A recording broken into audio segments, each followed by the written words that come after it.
represent a soul, right? But there's people out there that just, they don't want you to have the freedom of a river. You know, instead they want to poison the river and then say you should be prepared, but we're not going to teach you how to be prepared. We're just going to ask you to accept your fate because you're doing it for the better of mankind. So that's what Fukushima has taught me. I should have been prepared long before it happened. Better yet, maybe I should be outspoken and put my vote in there, being that we do live in a democracy, and say that I vote against nuclear energy. I live in British Columbia, Canada. Now, I know that, you know, bringing in power plants in terms of the river system and dams isn't necessarily always a good thing for the environment either. But between that, we have clean hydro in British Columbia, because we have rivers and dams and we have mountains, and, you know, not that it's going to make much of a difference, because now we have companies coming in wanting to frack our mountains for gas that's buried deep into the rock. So again, where's the corporate soul? You know, the one that comes in and fracks the mountain and pollutes the groundwater with 500 different freaking chemicals because they learned that they could get away with it in the United States of America, now think that they can do it here because some bozo sitting up in the Parliament building can write his signature down and say, oh yeah, no problem, because next year I'm going to make 500 grand instead of 250 grand this year.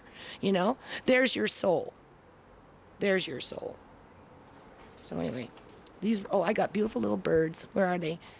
They come every day. Yesterday they were feeding for like 4 hours. I had a whole batch of them. One just flew off. So I'm going to set my camera up. I'm going to do a little bit of bird watching. So this is way too long, but you know what? I ain't living forever. And I've really stuck my neck out for this nonprofit because I love my kids and I want them to have a future. I want them to feel that they live in a free society.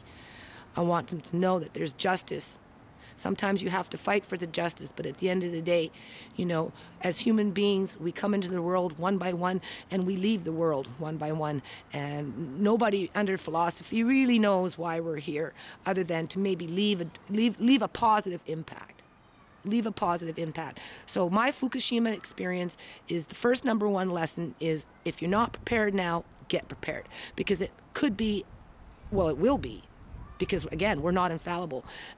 There will be another nuclear accident somewhere, and it's just going to add more problems to the environment.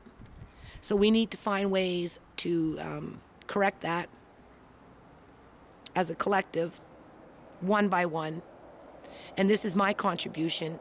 So we're going to start here with the river rocks, and I'm going to turn this off, and then at some point today, I'm probably going into video number 2, but whatever.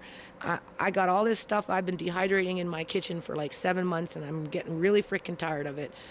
And I've been stockpiling on food so that if for some reason the food source does get contaminated, my 7 other members in this house will have at least some sort of staples that they can exist, whether I survive or not. Okay, that's what I'm trying to teach them. Yeah, they can say, oh, you know, you're just a hoarder, you're hoarding food, you're making a mess, blah, blah, blah, blah, you know, and they don't want to help and everything else. But you know what? If I was to go out and get hit by a car tomorrow, you know what? And then the Fukushima thing really blew up, they got food in the house that they could probably exist on for another 1 to 2 years at least. If they could, you know, mentally discipline themselves not to want to have everything when they have to have it by giving it to me now. Some things you have to work for. Okay? And that's the lesson in life. If you don't work for it, you don't freaking get it. So, if you want to survive any kind of nuclear freaking crises, you better start working for it. Take my advice, start well in advance, because it will drive you crazy, because you don't know when you're going to go out there what you're coming into contact with. And before I go off and buy a freaking Geiger counter, I'm going to go off and buy more freaking potatoes to dehydrate so my family has something to eat while they're crying that you know, I'm the problem. You know?